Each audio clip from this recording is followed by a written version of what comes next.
right, this concept comes out of chapter 14, and I did not cover it on my last video. It's just a one problem that you're going to have on your test, and it's really the only time you use this particular function on our calculator. And your kind of clue is that it's calculating the effective rate. So based on what we talked about in chapter 14, the rate that you earn on an investment will change the more often it compounds. So then this calculation lets us actually determine what is that rate. So say we have two different investments and we have 6% compounding semi-annually.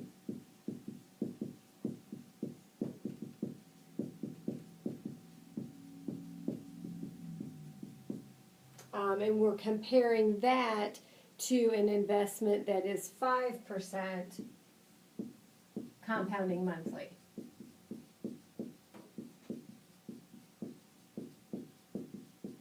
And you think, well, the 6% is probably more, and you're probably going to be right, but we're going to find out exactly what that is based on the difference between how often it compounds.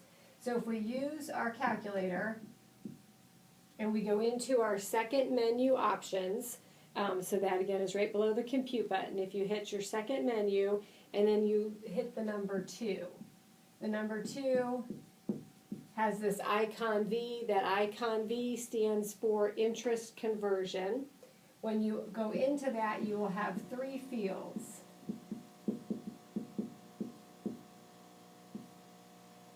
So sorry, I'm kind of getting into my comparisons there.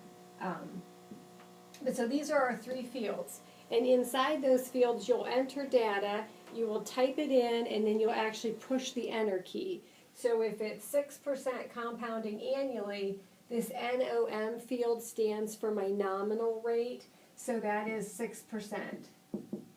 That's what the stated rate is, that's what they're advertising. They're saying, hey, you're earning 6% a year. So you type in the 6, and then you push the enter button. And the enter button is up right beside the compute button, so that's the button you're going to push.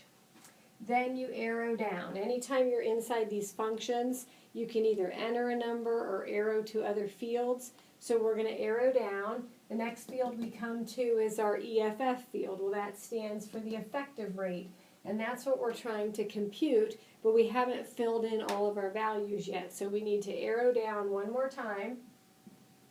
And then we get to this compounding periods per year, or this C over Y.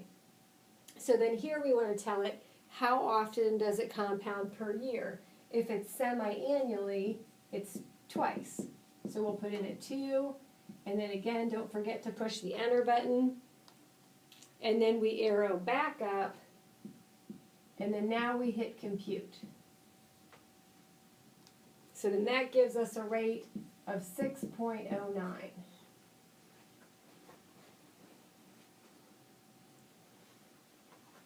So then you can see it's earning a little bit more than 6% because it compounds twice a year.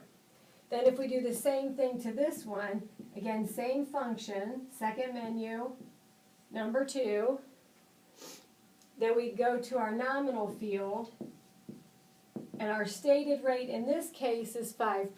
So we put in a 5, push the enter button.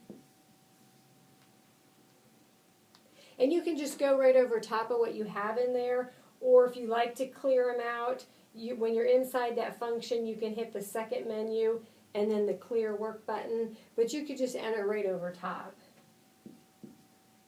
And then I'm going to arrow down. Again, go through my effective rate field because that's what I'm trying to compute. So I'll arrow down twice. And then in this case, I'm saying it compounds monthly. So that would be 12 times a year. So I push in my 12, and I push my enter button. And then I arrow back up to my EFF field, and then I hit the compute button there. And then that gives me 5.12 if I round it. So then you can see, I mean, again, this one was maybe a little bit obvious since they're 2 different rates. The 6% is still the better investment. You're earning more. But because this one compounds more frequently, you are earning more than 5%. So 5% is that nominal rate or that stated rate, but depending on how often it compounds, it's going to go up from there. If it would just compound once a year, it really would just be the 5%. But anytime it compounds more frequently than that, it's going to increase. So then that is how you'll have one of those on your test, you have one of those on your quiz in the My Math Lab, and you'll have one of those in your take-home quiz project or your time value of money project. So make sure you understand how to compute those and how to use that particular function.